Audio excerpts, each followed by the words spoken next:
नमः। ओम मातृशक्तये नमः। ओम असतो मा सद्गमय तमसो मा ज्योतिर्गमय मृत्योर्मामृतंगमय। ओम शांति शांति शांति। चौथे अध्याय के तीसरे पाद का प्रथम सूत्र। हम्म, श्याम जी को सूचना करेगा।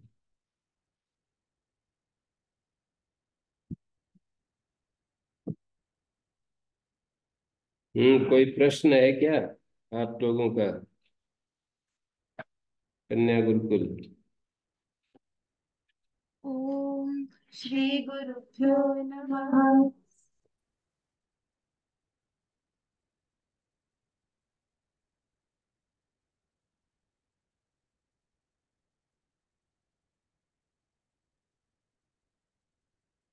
हम्म शैषिक प्रत्यय चल रहे हैं, अर्थ नहीं। अर्थ तो तत्र जाता से शुरू होंगे। ये शैषिक प्रत्यय चल रहे हैं। तो शैषिक प्रत्यय जो हैं?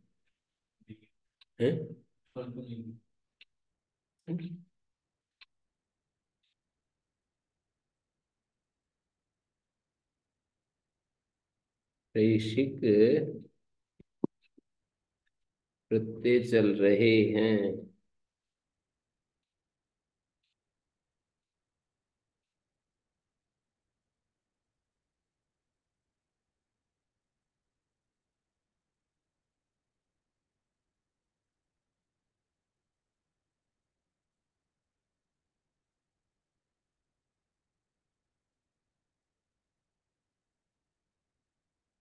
सतहत्तर सूत्रों से शैषिक प्रत्ययों का विधान हुआ है।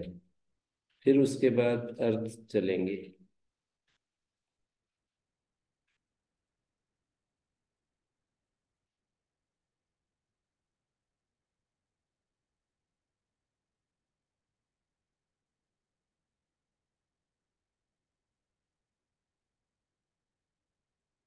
युष्मद अस्मद और अन्य दृश्यम कहीं से देशाधिकारो निवृत्त। देश अधिकार हट गया। युष्मद अस्मदो क्षय प्रत्यय भवति शैषिक चकर अच्छ। शैषिक प्रत्यय होता है, चकार से क्षय प्रत्यय हो जाता है।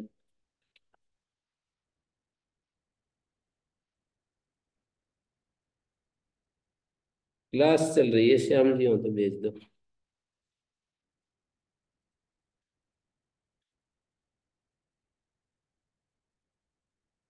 युष्मद अस्मदो अन्यतरस्याम ग्रहणात् यथा प्राप्तम चकरच्छन्यतरस्याम ग्रहणात् यथा प्राप्तम अपि भवति। तदेते त्रया प्रत्यया भवन्ति तत्र वैषम्यात् यथा संख्यम न भवति। वैषम्य हेतु से यथा संख्य नहीं होता। तदादित्वात् वृद्ध संज्ञकयो युष्मदस्मदोश्चे प्राप्ते प्रत्येकं प्रत्यय त्रयम् विधीयते। क्षय प्रत्यय और क्षय प्रत्यय और यथा प्राप्तांड अन्य दृश्याम ग्रहण से यथा प्राप्तांड दो तीन प्रत्यय हो गए। तीन रूप बनेंगे। त्यदादि गण में पाठ है युष्मद अस्मद का, तो वृद्ध संज्ञा है। वृद्ध संज्ञा त्यदादि नीचे से वृद्ध संज्ञा है। वृद्ध संज्ञा का युष्मद अस्मदो छह प्राप्ते। वृद्ध संज्ञा को ने छह प्राप्त था। छह प्राप्त था, तो दो प्रत्यय और विधान कर दिए, खय और अण। योष्मा की ना ये खय का रूप है। अगले सूत्र से ख के प्रत्यय युष्माक और अस्माक आदेश होते हैं। आदि इसको वृद्धि आस्मा कीना योष्मा कीना। और छह होगा तो युष्मदीय अस्मदीय। और अण होगा तो योष्मा का आस्मा का। अगले सूत्र से युष्माक अस्माक आदेश होते हैं क्रम से। ख के पर रहते और अण के पर रहते। छह के पर रहते कोई आदेश नहीं है।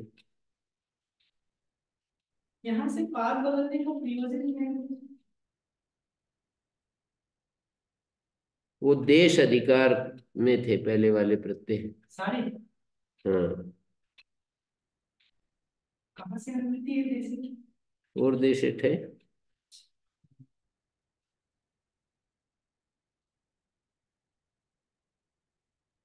सो 19 से है, प्रत्यय तो उसके वो पहले से ही शुरू। देसी हम्म। तो बाद में से ही। नहीं, सैसिक प्रत्यय तो है, पर देश अधिकारस्थ प्रत्यय है, देश संबंधित प्रत्यय है। बदल दिया, प्रकरण बदल दिया। क्योंकि ये 24 तक तो यही चलेगा, शीशे का ही प्रत्यय नहीं, अधिकार। सैसिक प्रत्यय तो चल रहे हैं, पर वो देश अधिकार में थे, अब कुछ थोड़ा सा परिवर्तन कर रहे हैं ना, स्वतंत्र रूप से शब्दों से प्रत्यय विधान कर रहे हैं, शैक्षिक प्रत्ययों का विधान कर रहे हैं। मैं वही कह रहा था कि देश अधिकार के पहले भी तो अलग अलग वो प्रत्यय विधान कर ही चुके हैं। हाँ, तो देश अधिकार एक बड़ा लंबा अधिकार चल रहा था ना, तो उसके बाद अब नई नई एक नया एक रास्ता डाल रहे हैं। तस्मिन अणिज युष्मा का 24 से है। तो एक सूत्र और दे देते गुरु जी, तो अर्थ से शुरू हो जाता। हम्म। सारे प्रत्यय एक जगह पे आ जाते हैं, तत्व जाता से। तथा तो न कृतम इत्येव तस्मिन तस्मिन अणिज युष्मा का अस्माको। तस्मिन मानी साक्षात वीत खय निर्दिष्ट है, और अणि का मतलब अण, खय के परते और अण के परते क्रम से युष्माक और अस्माक। चकारानुकृष्ट छय का निर्देश नहीं है यहाँ तस्मिन शब्द से। तस्मिन् खयि अणि च युष्मद् अस्मदो यथा संख्यम युष्माक अस्माक इत्येतव आदेशो भवति। निमित्तयोर आदेशो प्रति यथा संख्यम कस्मान् न भवति। निमित्त क्या होता है? एक कारी होता है, एक निमित्त होता है, कार्य होता है, तीन होते हैं अष्टाध्यायी में। तो जिसके परे रहते कार्य हो या जिससे उत्तर कार्य हो, कार्याधिकरण कार्य होता है, और उसका पूर्व या पर निमित्त होता है। जैसे कहीं रसाभ्याम नोना समान पदे में रसाभ्याम निमित्त है, नह कार्य है, न कार्य है। इण को आदेश प्रत्ययों में इण को निमित्त है, आदेश प्रत्ययो ये निमित्त कार्य है, षत्व कार्य है। रदाभ्याम निष्ठा तो न पूर्वस्यादा, रदाभ्याम निमित्त है, निष्ठा तय कार्य है, न कार्य है। इसी तरह से यहाँ पर अण के पर रहते और खय के पर, खय और अण के पर रहते निमित्त जो है उसमें यथासंख्य नहीं जा रहे हैं। जैसे ऐसा नहीं देख रहे कि खय के पर रहते युष्मत शब्द और अण के पर रहते अस्मत् शब्द, दोनों के पर रहते, खय के पर रहते दोनों युष्मत अस्मत् देख रहे हैं, और अण के पर रहते भी युष्मत अस्मत् दोनों देख रहे हैं। तो इसलिए लिखा है निमित्तयोर आदेशों प्रति यथा संख्यम कस्मान न भवति। निमित्त जो है खय और अण, उसके प्रति यथासंख्य क्यों नहीं होता? तो कह रहे योग भागा करिष्यते, तस्मिन एक सूत्र बनाएंगे, तस्मिन खई युष्मद अस्मदोर युष्मात अस्माक आदेशो भवता, और फिर खई अणी से बनाएंगे, तो योस्मा कीना अस्मा कीना योस्मा का अस्मा का तस्मिन अणि चैति किम युष्मदीय, या नहीं होगा। योग विभाग से इस समस्या का समाधान किया है। दो निमित्त हैं खय और अण, और दो निमित्ती हैं। निमित्ती और कारी एक ही होता है, निमित्ती कहो या कारी कहो एक ही होता है। दो निमित्ती हैं। क्या है निमित्ती? युष्मद अस्मद, और आदेश भी दो हैं। कार्य भी कह सकते हो, आदेश भी कह सकते हो। दो निमित्त, दो निमित्ती, दो आदेश या दो कार्य।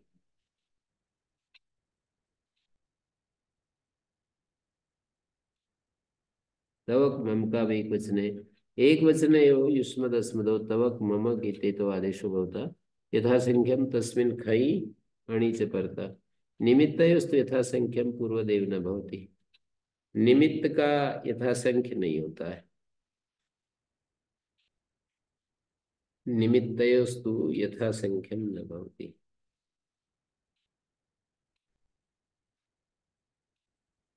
ननु च नलुमतंग सिद्धि प्रत्यय लक्षण प्रतिषेधात् एक वचन परता। नलुमतंग से प्रत्यय लक्षण का प्रतिषेध होने से एक वचन परता युष्मदस्मदोर न संभवती वचनात् प्रत्यय लक्षण भविष्यति। तो उत्तर दिया वचन सामर्थ्य से प्रत्यय लक्षण हो जाएगा। नलुमतांगस्य में अंग शब्द अंगाधिकार का वाचक नहीं है, अंग संज्ञा का वाचक है। अंगाधिकार का वाचक है तब तो ये सूत्र में प्रत्यय लक्षण वैसे ही नहीं प्राप्त, पर अंग संज्ञा का वाचक है तो प्राप्त है। प्रत्यय के परते अंग संज्ञक को यदि कार्य करेंगे ना तो फिर प्राप्त है।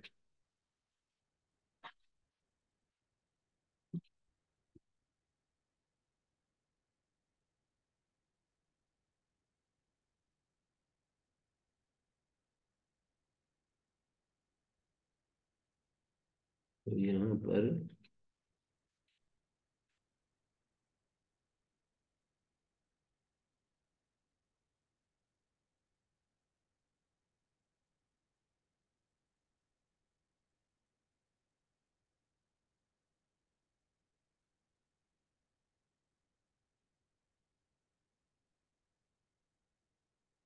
नलम तंग सिद्धि प्रत्यय लक्षण निषेधात एक वचन परता। एक वचन परता हमको मिलेगी नहीं। अथवा दूसरा समाधान नैविधम प्रत्यय लक्षणम किंतरि अनवर्थ ग्रहणम। यहाँ पर प्रत्यय लक्षण नहीं है, अनवर्थ ग्रहण है। एक अर्थ उच्यते तद एक वचनम, ऐसा अर्थ है। वो जो एक वचन संज्ञक प्रत्यय है उसको प्रत्यय लक्षण से प्राप्त किया, प्रत्यय लक्षण से उसको ग्रहण किया जा रहा है, ऐसा नहीं है। अनवर्थ ग्रहण एक वचन युष्मदस्मदि एकस्य अर्थस्य वाचके तवक ममक वमको आदेशो प्रतिपद्यते। एक वचने का मतलब युष्मद अस्मद जो एक अर्थ के वाचक हैं, एकस्य अर्थस्य वाचके कौन सी विभक्ति है? एक वचने, ये कौन सी विभक्ति है? प्रथमा का द्विवचन। प्रथमा का वचन का मतलब वाचक, एक अर्थ के वाचक युष्मद अस्मद होते हैं। एक अर्थ के वाचक जो युष्मद अस्मद होते हैं उनको तवक ममक आदेश, वे प्रथमा का द्विवचन है तो एक अर्थ के वाचक जो युष्मद अस्मद हैं वे तमक ममक आदेश को प्राप्त कर लेते हैं। यहाँ तवक ममकौ जो है ना ये द्वितीया का द्विवचन मान लेंगे।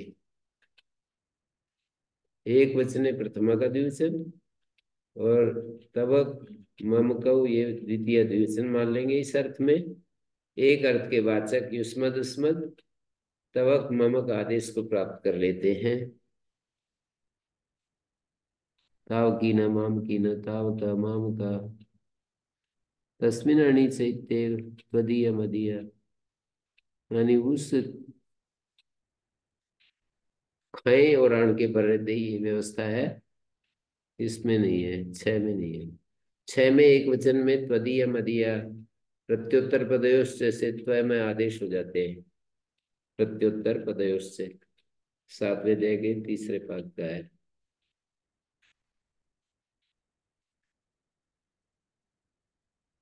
अर्था अर्धाद यत, अर्ध प्रातिपदिक से यत प्रत्यय होता है शैषिक।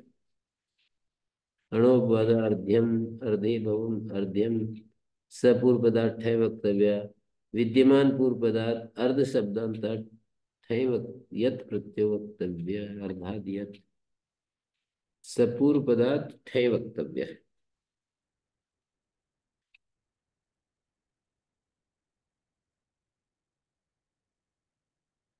बालेयार्धिकम गौतमार्धिकम।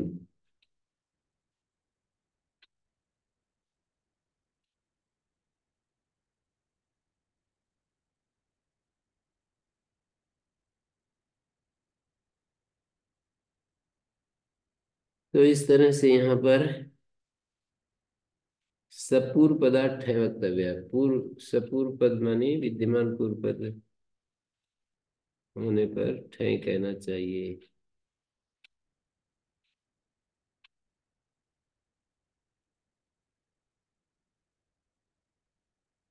जैसे बालेयार्थ, गौतमार्थ।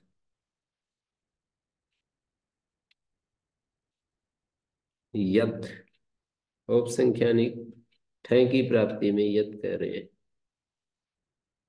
सपूर्व पदार्थ ठय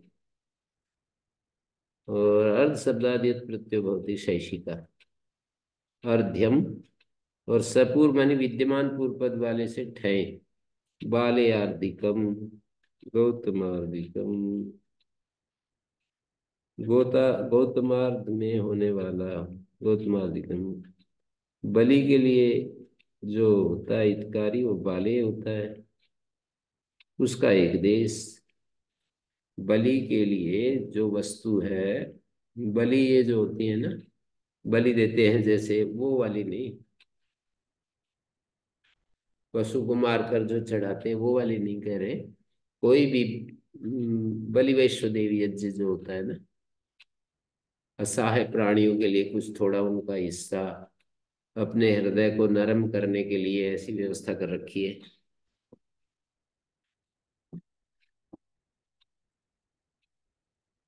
तो बाले आर्थे भवा, बाले आरती करी। बलि के लिए जो वस्तु है वो बाले, उसका एक देश बाले अर्थ, उसमें होने वाला बाले आर्टिकल। गोतमार्ग, और उसके एक देश में होने वाला गौतम, और गौतम का अर्थ गौतमार्ध है। गौतमार्ध में होने वाला गौतमार्धिकम। पहले गौतम, गौतम का अर्थ गौतमार्ध, गौतमार्ध में होने वाला गौतमार्धिकम। आदि इसको वृद्धि होगी।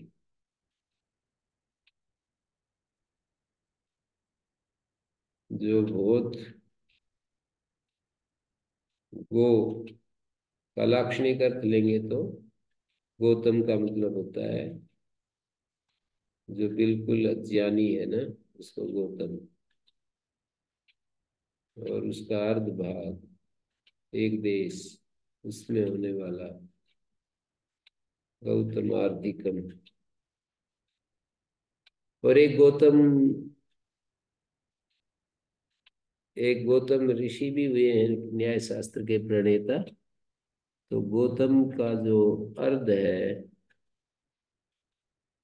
गौतम के अर्ध एक देश में होने वाला कोई वस्तु गौतमार्धिकम।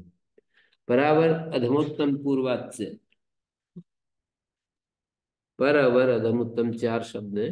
इत्यम पूर्वाधार्धात यत् प्रत्यय भवति शैषिका परार्ध्यम अवरार्ध्यम अधमार्ध्यम उत्तमार्धम। परार्ध में होने वाला अवरार्ध पूर्व गृणम किम। परावर अधमुत्तम पूर्वात कहने की क्या जरूरत है। परावर अधमोत्तमेभ्यः, अधम उत्तम से उत्तर, पर अवर अधम उत्तम से परे, अर्धात अर्ध शब्द से, पर अवर अधम उत्तम से परे जो अर्ध शब्द तदंत तत्पूर्वता विजय से थे। परावर शब्द अधिक ग्रहणों पिसता। पर और अवर शब्द अधिक वाची भी हैं। परम सुखम अवरम सुखम ऐसे बोलते हैं। तत्र कृतार्थत्वा दिक् शब्द पक्षे परेण ठयतौ स्यात्। दिक् शब्द पक्ष में अगले वाले सूत्र से ठयत होने लगेंगे। अस्मात् पूर्व गृहणात् यत् प्रत्यय भवति। पूर्व ग्रहण से यत होता है। परार्ध्यम अपरार्ध्यम। नहीं तो यदि हम पूर्व ग्रहण नहीं करते तो परावर शब्दों अधिक ग्रहणों अपेक्षता। परावर अधमुत्तमेभ्यः इतना ही कहते हैं, और अर्थात की अनुवृत्ति लेकर तत्पूर्वता यदि हम समझते हैं, परावर शब्दों अधिक ग्रहणों अपेक्षता। परम सुखम अवरम सुखम तत्र कृतार्थत्वात् दिक् शब्द पक्षे परेण ठयतौ स्याताम्।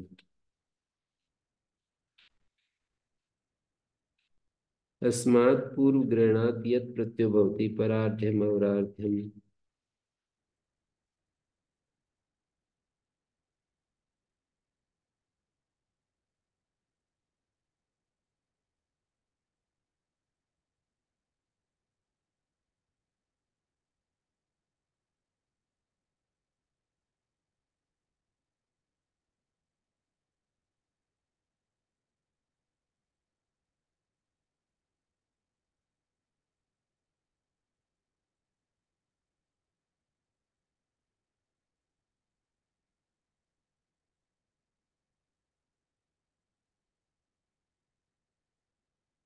पूर्व ग्रहण जो है ना, क्यों किया? परावर अधमोत्तमेभ्य क्यों नहीं कह दिया?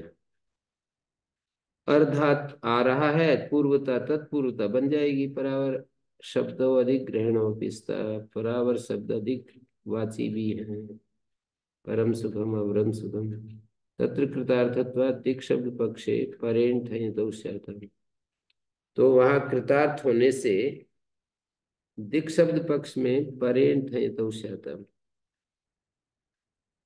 अगला सूत्र से ठयत हो जाएंगे। अस्मात् पूर्व गृणात् यत् प्रत्ययो भवति परार्ध्यम अवरार्ध्यम। दिक् पूर्व पदार्थ ठय से अगला सूत्र है। दिक् पूर्व पदार्थ अर्धांतात प्रातिपदिक ठय प्रत्ययो भवति चकरात् यत् शैषिका अणुअपवाद पूर्वार्ध्यम और वार्धिकम ठय होगा तो आदिश को वृद्धि। दक्षिणार्ध्यम दाक्षिणार्धिकम पद ग्रहणम स्वरूप विधि निरासार्थम। दिक् पूर्वार्थ स्वरूप विधि हटाने के लिए।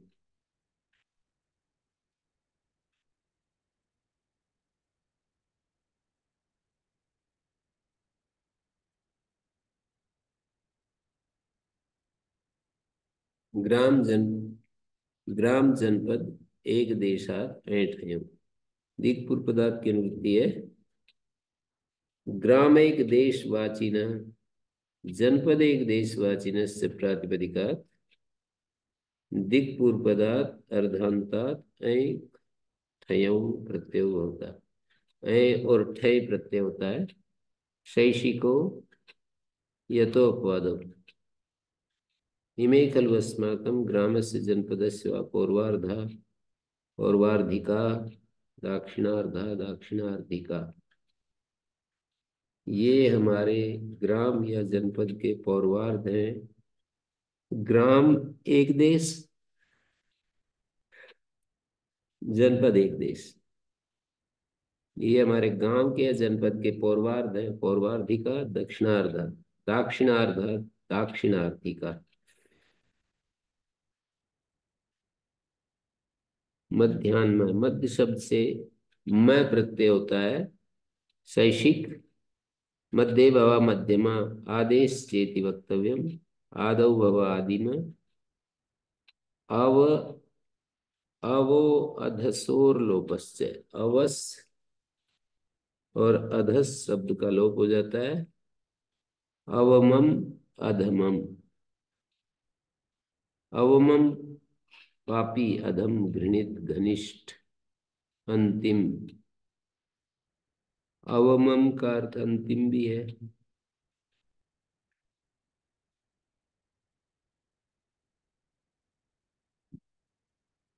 घनिष्ठ भी है।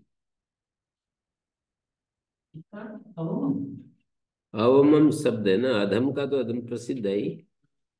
अवमम के कई अर्थ है। पापी, अधम, घृणित, अंतिम या घनिष्ठ। असांप्रतिक है। अकार प्रत्यय भवति मध्य शब्द से असाम ये सांप्रतिक अर्थ में, सांप्रतिक जातादि प्रत्यार्थ में वर्तमान में होने वाला जो से आता है।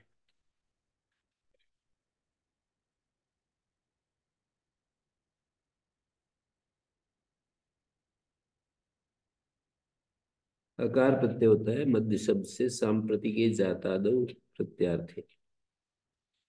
सांप्रतिकम न्याय्यम युक्तम उचितम समम उच्यते। न्याय्यम युक्तम उचितम समम उच्यते। नाति दीर्घम नाति रस्वम मध्यम काष्ठम नाति उत्कृष्टो नात्योत्कृष्टो मध्यो ये गणना। मध्य स्त्री, मध्य पुरुष मतलब मझला, बीच का, ना ऊंचा ना नीचा, मध्य वैयाकरण। सांप्रतिकम न्याय्यम, युक्तम उचितम समम, बराबर।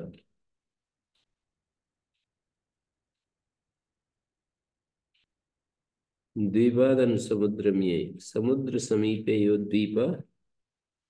द्वीप, समुद्र के समीप जो द्वीप है उसको यह प्रत्यय होता है शैषिक। अनुसमुद्र मानी समुद्र समीपे यो द्वीप, तस्मात् यह प्रत्यय भवति द्वैप्यम, ये होगा। कच्छादि पाठाद अणो मनुष्य मुयश्च पद। कच्छादि पाठ से अण का कच्छादि विवरण और मनुष्य मुई का अपवाद है, मनुष्य मुई।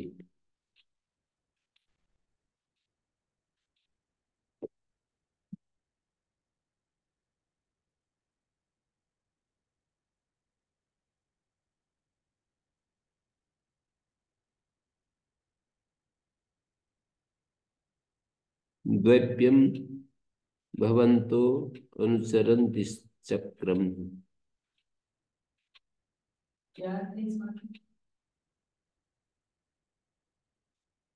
द्वि द्वैप्य द्वैप्यम भवन्तो अनुचरन्ति, भवान भवन्तो भवन्त, द्वैप्यम भवन्त अनुचरन्ति चक्रम।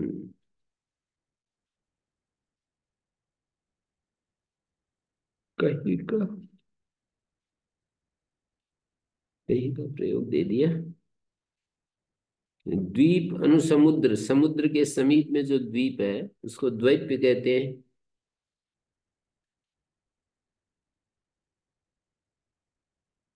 द्वीप में होने वाला, समुद्र के समीप द्वीप में होने वाले को द्वैप्य कहते हैं। द्वैप्यम चक्रम भवन्ता अनुचरन्ति।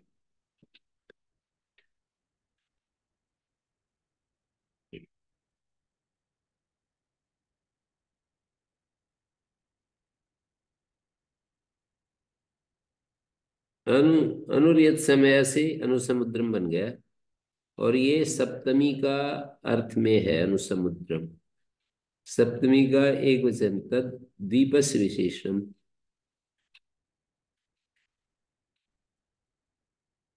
शब्द तो अनुसमुद्रम बन रहा है, पर अर्थ सप्तमी का निकलेगा। समुद्र के समीप में जो द्वीप है ऐसे अर्थ निकलेगा। समुद्र समीप में, अनुसमुद्र मानी समुद्र के समीप में जो द्वीप है उसमें होने वाला। द्वैप्यम चक्रम भवन्ता अनुचरन्ति। जो द्वैप्य चक्र, द्वीप के समुद्र के समीप में जो द्वीप, उसमें होने वाला द्वैप्यम चक्रम, उसमें होने वाला जो चक्र है उसको भवन्ता अनुचरन्ति, उसका अनुसरण कर रहे हैं आप लोग। द्वीप के, समुद्र के समीप द्वीप में होने वाला जो चक्र है, क्या चक्र है? द्वीप में होने वाला चक्र। चक्र के तो कई अर्थ होते हैं, गाड़ी का चक्र, और वैसे भी चक्र होता है जो समुद्र में के समीप में होने वाला जो चक्र है, उस चक्र का भवन्ता अनुसरन्ति, आप लोग उसका अनुसरण कर रहे हैं।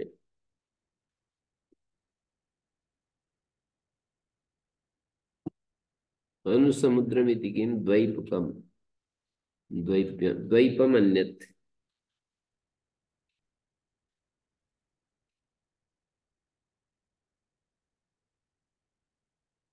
दो रूप बन रहा है, द्वैतम और द्वैपम। जब समुद्र के समीप में द्वीप नहीं है तो एक तो हो रहा है अण हो रहा है, और एक वुई प्रत्यय हो रहा है।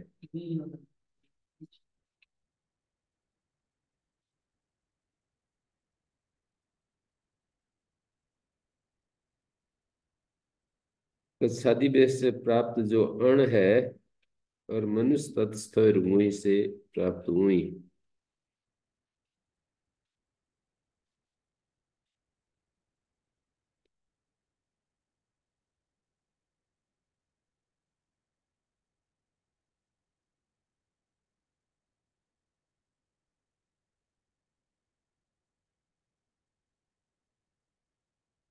काला ठय काल विशेषवाची प्राप्त से ठय प्रत्यय होता है शैषिक, अण का हुआ। वृद्धातु छम पर तब बालते। मासिका आर्धमासिका संवत्सरिका। यथा कथंचित गुणवृत्त्या अपि काले वर्तमानात् प्रत्ययिष्यते। जैसे तैसे गौणी वृत्ति से काल में वर्तमान हो जाएगा, वहां भी प्रत्यय चाहते हैं। जैसे कादम्बः पुष्पिकम व्रहि पलालिकम, तत्र जाता प्रागत काल अधिकार। इष्टि है ऐसी। क्या है? यथा कथंचित गुण वृत्तिया, जैसे तैसे गौणी वृत्ति सा भी से भी जो काल में वर्तमान होगा,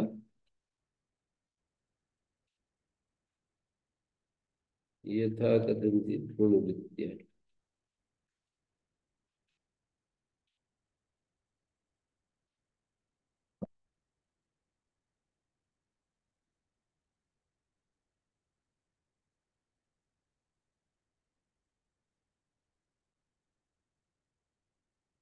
गौणी वृत्ति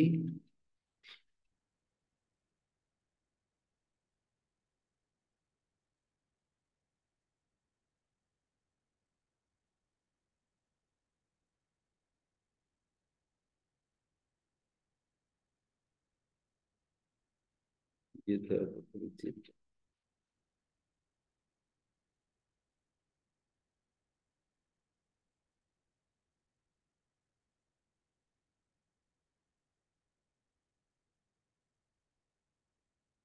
हम्म। यथा कथित गौणी वृत्त्या भी काले वर्तमानात् प्रत्ययिष्यते। कदम्ब का जो पुष्प है, वो जिस समय खिलता है, कादम्ब। हम्म। फूल जिस सीजन में आते हैं उसको। हम्म। कादम उसमें होने वाला, कदम पुष्प काल में होने वाला कादम्ब पुष्पिकम। और व्रीहि पलाल, व्रीहि का पलाल जिस समय आता है, व्रीहि पलालिकम।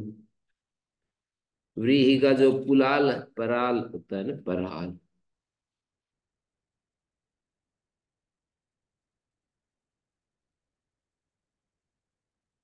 व्रीहि का पलाल जिस समय आता है, उसमें होने वाला, उस समय में होने वाला।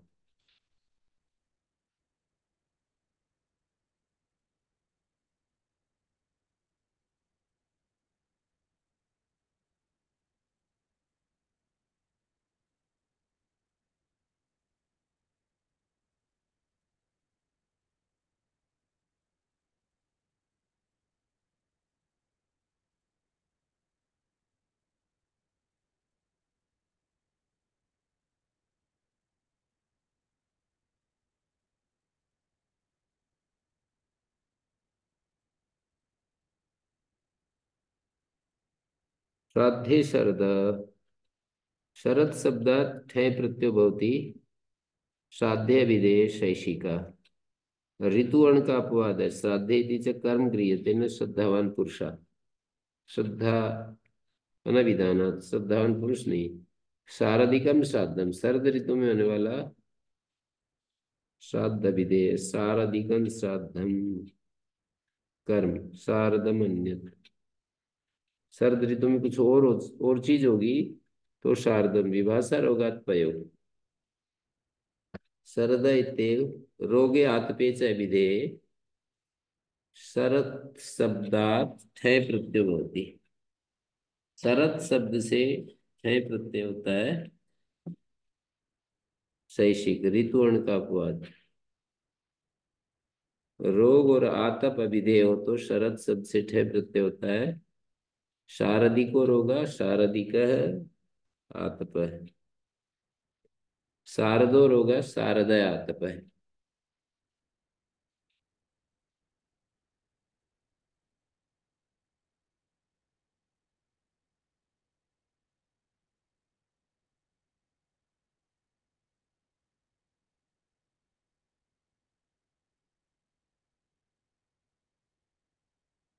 रोग आतपयोरिति किम शारदम दधि। रोग और आतप क्यों कह रहे हैं तो शारदम दधि शरद ऋतु की दधि। दही क्या शरद ऋतु में खाने के लिए कहते है हैं? शरद ऋतु में खाने के लिए कहते हैं क्या? हानिकारक होती है। हानिकारक है? ये तो शरद। पित्त प्रकुपित होता है ना और दही भी अपने पित्त पित्त बढ़ाने वाला है। और उधर पित्त का प्रकोप होता है शरद ऋतु में। वर्षा ऋतु में पित्त संचय होता है वात प्रकुपित होता है वर्षा ऋतु में। और वात प्रकुपित पित्त संचय। उष्ण ऋतु में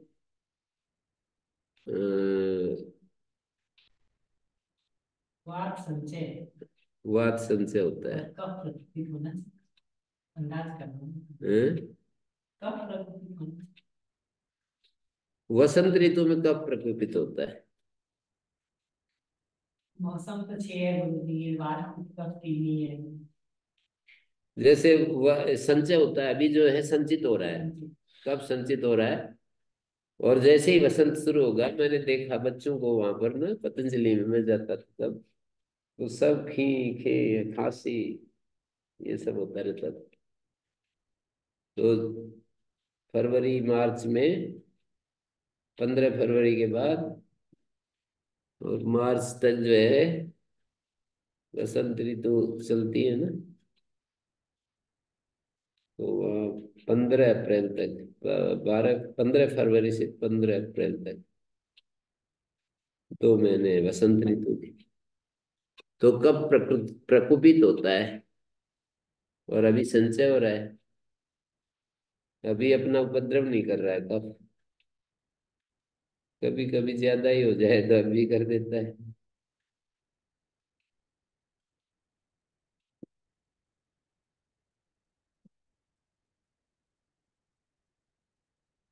ऐसे चलता रहता।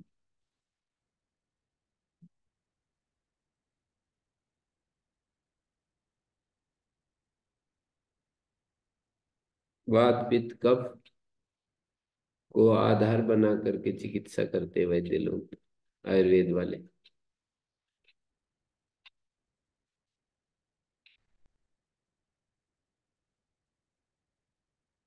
निशा प्रदोषाभ्याम से निशा और प्रदोष शब्द से विभाषा ठय प्रत्यय होता है शैषिक काला ठय इति नित्य प्राप्ते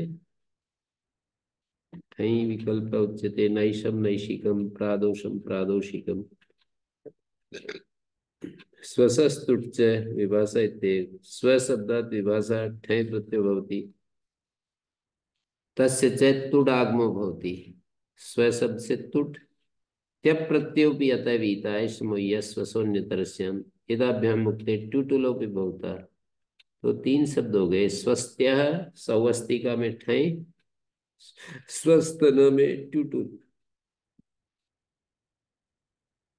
स्वस्तन सौवस्तिका द्वारा दिनाम से ठय प्रत्यय चकार से ठय होता है और तुट आगम होता है सौवस्तिक स्वस्त्य स्वस्तन।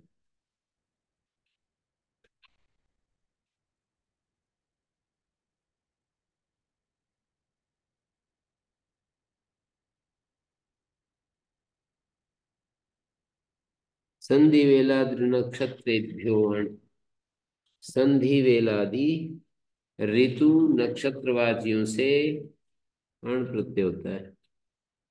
कालादित्य संधि वेलादिभ्य ऋतुभ्य नक्षत्रेभ्य काल वृत्तिभ्यो अण प्रत्यय होती शैशिक। ठे का अपवाद अण ग्रहणम वृद्धाक्षस्य बाधनार्थ।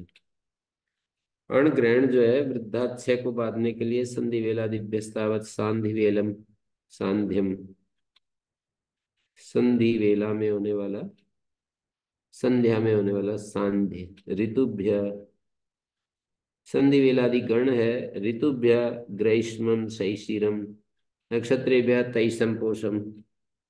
ऋतुवाची नक्षत्रवाची संधि वेलादि गण है। संधि वेला संध्या अमावस्या त्रयोदशी, अमावस्या में होने वाला अण प्रत्यय अमावस्यम। त्रयोदशी में त्रायोदशम चातुर्दशम पंचदशी पांचदशम पौर्णमासम। प्रतिपदा में होने वाला प्रातिपदम संवत्सरात् फल पर्वणु। संवत्सर शब्द से फल और पर्व को कहने के लिए संवत्सर में होने वाला फल, एक बार होने वाला, संवत्सर में एक साल में एक बार फलम। संवत्सरम पर्व एक वर्ष में होने वाला पर्व।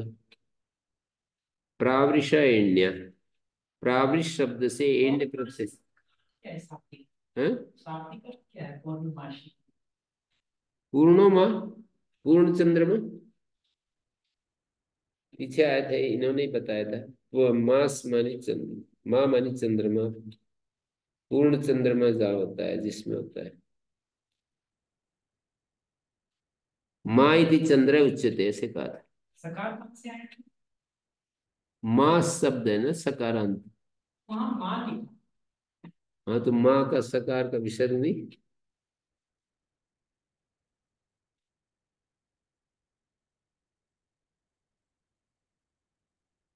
प्रावृषाण्य प्रावृष शब्द से एण्य प्रत्यय होता है शैशिक। ऋतुअण का अपवाद प्रावृषेण्यो बलाह का। वर्षा बेष्ठक वर्षा शब्द से ठक प्रत्यय होता है शैशिक। ऋतुअण का अपवाद प्रावृष वर्षा ऋतु कहते हैं। वर्षा वार्षिकम वास है, वार्षिकम अनुलेपनम।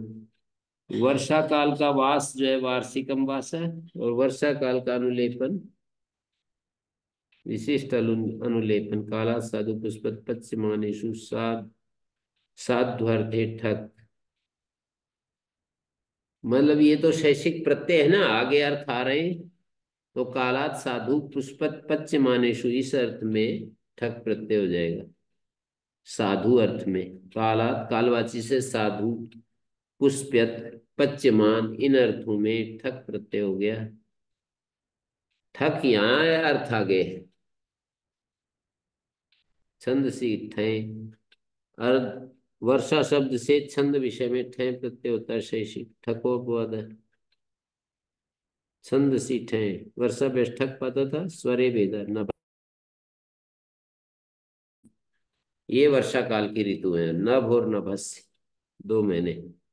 वसंताच्चय छंद से विषय ठय प्रत्यय भवती। ऋतुअण का अपवाद वसंत शब्द से ठय होता है। मधुश्च माधवश्च वासंतिका ऋतु।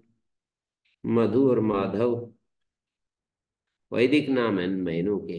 हेमंताच हेमंत शब्द से ठय प्रत्यय होता है। ऋतुवर्ण का अपवाद है। सहस्त्र सहस्यश्च हेमंतिका ऋतु। 2 2 4 2 6। और तपश्च तपस्यश्च ग्रीष्मा ऋतु। कितने हो गए ये? नभश्च नभस्यश्च 2। मधुश्च माधवश्च वासंतिका ऋतु। मधु और माधव, उसमें मधु ज्यादा होता है ना, फूल आदि आते हैं। सहस्य सहस्यस्त ये हेमंतिका ऋतु। और तपस्त तपस्यस्त उसमें तप ज्यादा है तो ग्रीष्मा, मतलब गर्मी ज्यादा है तो तप का संबंध गर्मी से। तपस्त तपस्यस्त ग्रीष्म ग्रीष्मा ऋतु। ग्रीष्मा ऋतु। तो कितने हो गए? हाँ। 4 बच गए शिशिर बच हैं। गया। शरद शरद और शिशिर। शरद ऋतु और शिशिर ऋतु बन गया, बच गया। तो इसका तो क्या है? ईश और ऊर्ज।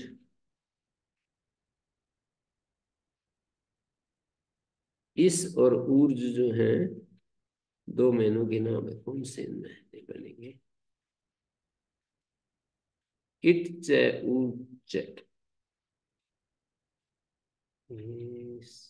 शिशिर,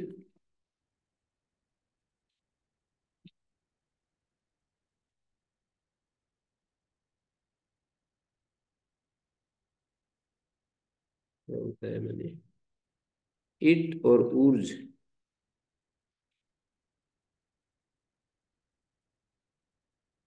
शरद ऋतु होता है, वही मैंने बताया।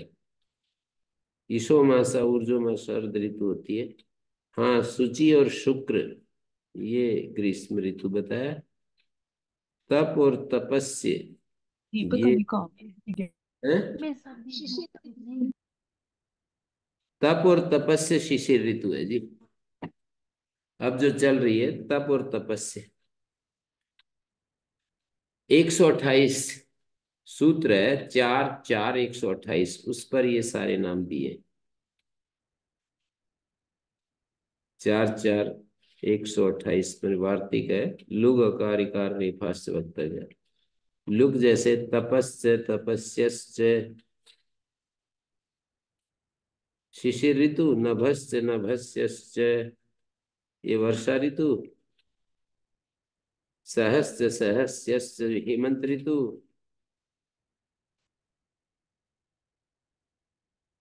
और ईशः ऊर्जः शरद ऋतु, और शुचि और शुक्र ये ग्रीष्म ऋतु।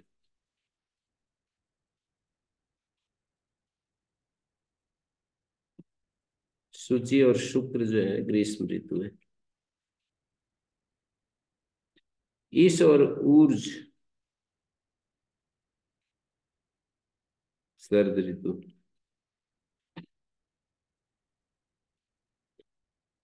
ठीक है,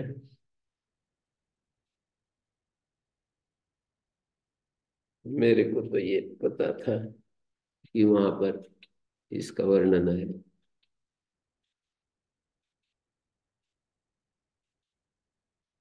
आप लिख सकते हो।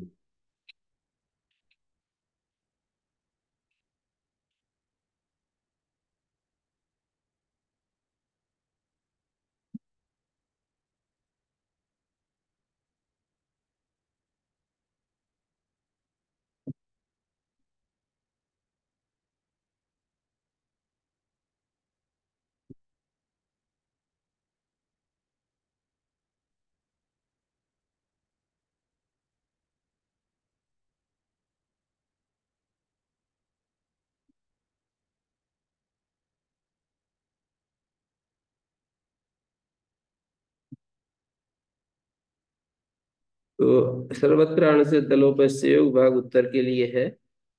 हेमंताच, हेमंत शब्द से अण प्रत्यय होता है, तत्संयोग से तकार लोप। हेमनम वासा हेमनम अनुलेपनम सर्वत्र ग्रहणम छंदो अधिकार निवृत्त्यर्थम छंसी भाषायां च सर्वत्र एतद् भवति। तय का लोप हो गया।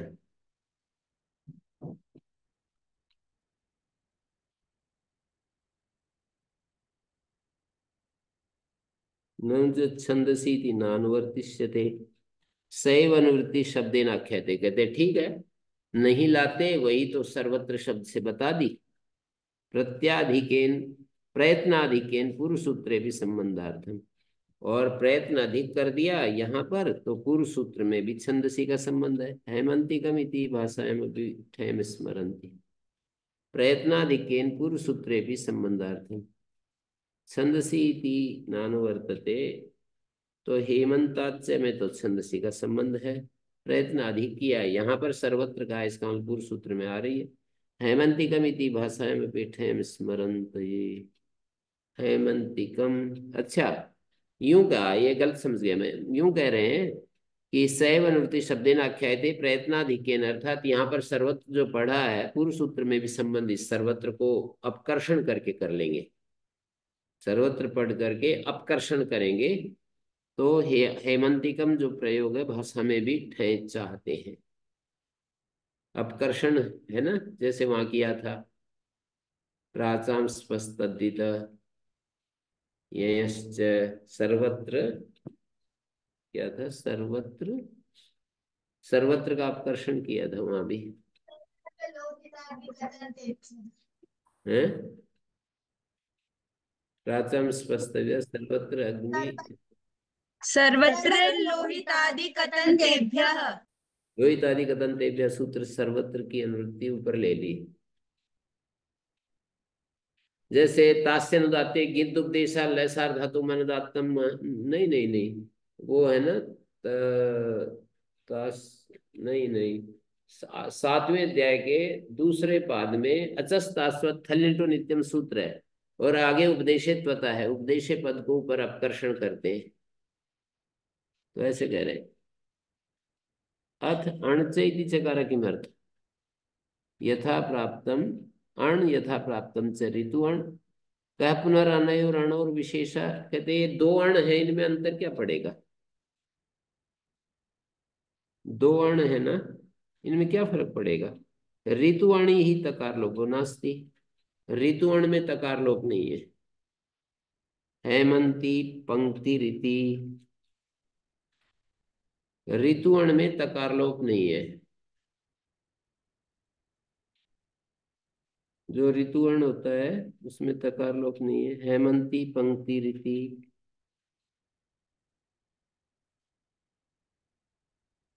इन दोनों अणु में ये अंतर है।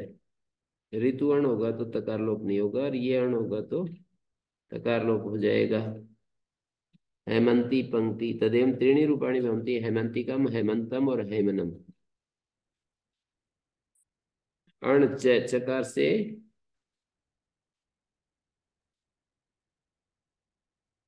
अणच सर्वत्र अणच तलोपश्च, अथ अणच इति चकार किमर्थ, अणच, जैसे एक बार और अण ले लेंगे तो यथा प्राप्तम ऋतुअण,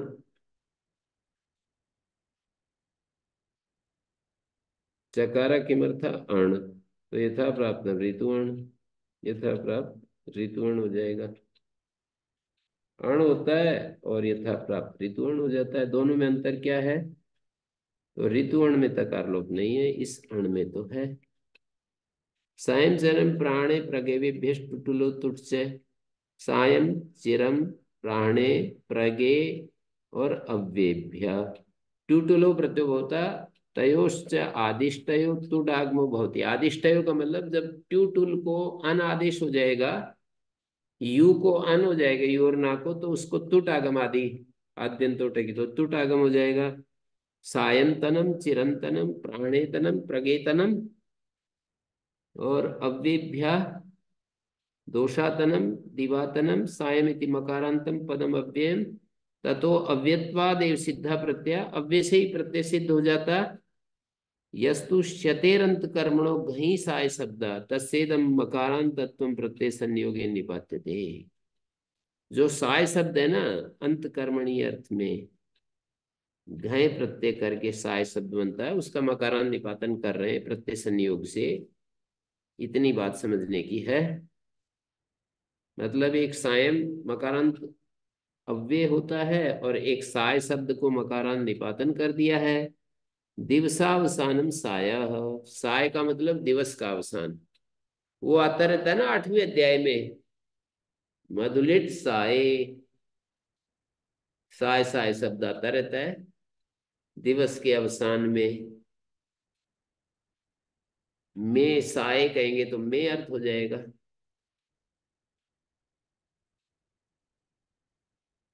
दिवसासान दिवसावसानम साया, पूछते हैं बच्चे की साया क्या चीज है ये, और यहाँ की लिख रखा है दिवसावसानम साया।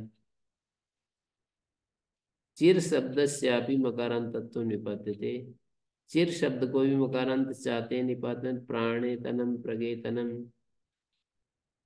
और एकारांतत्व, प्राणे प्रगे को एकारांतत्व निपातन है। चिर परुत परारिभ्यस्तनो वक्तव्य, चिरुत, चिर परुत और परारी से तना कहना चाहिए, चिर से, परुत से और परारी से तना कहना चाहिए, तना। चिरत्नम, परुत्नम, परारित्नम,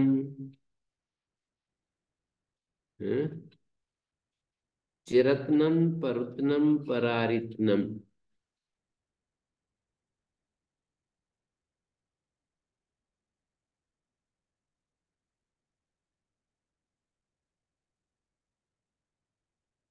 चिर, परुत, परारी। परारी पूर्वतर वर्ष को कहते हैं। परुत पूर्वस्मिन संवत्सरे। परुत शब्द का अर्थ होता है पूर्व संवत्सर, और परारी मानी उससे भी पहले वाले संवत्सर, और प्रत्न का अर्थ होता है पुराण।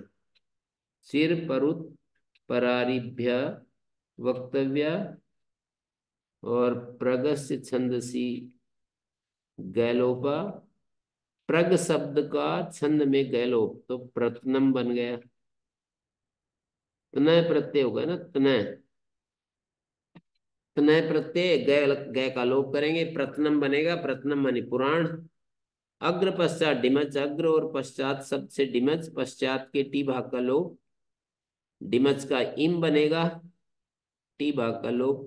पश्चिमम, और अग्र शब्द से अग्रिमम, अंतात चेति वक्त में अंत से भी अंतिम बनेगा, अंत शब्द से अंतिम। तो चिर, परुत, परारी शब्दों से तनय कहना चाहिए। चिरत्नम, परुत्नम, परारित्नम, और प्रगय का गैलोप करना चाहिए, प्रत्नम, और अग्र पश्चात से डिमच करना चाहिए। विभाषा पूर्वाण अपराणाभ्याम। पूर्वाण और अपराण शब्द से विभाषा ट्यूटुलो प्रत्यय होता है। तुट से तयोरागमा। काला ठई दी ठई प्राप्ते वचनम। पक्षे सो भी भवती। पूर्वाणे तनम, अपराह्णे तनम, मतलब ट्यूटुल प्रत्यय और तुट आगम। पूर्वाण्य तनम, अपराह्ण्य तनम, और ठय प्रत्यय होगा तो पौर्वाणिकम, अपराह्निक, अपराह्निकम। गहकाल तनेषु काल नामना सप्तमी कालु हो रहा है पूर्वाण्य तनम। यदा तु न सप्तमी समर्थ विभक्ति पूर्वाण्य सोढ़ोस्य तदा पूर्वाण्य तना शब्द बनेगा। तदस्य सोढ़म अर्थ में प्रत्यय जब होगा, पूर्वाण्य सोढ़ है जिसका, सोढ़ मानी सहन करने योग्य, पूर्वाण्य सोढ़ है जिसका, पूर्वाण्य तना। ओम शांति शांति शांति। श्री गुरुभ्यो नमः। अनुगृहीता स्मः।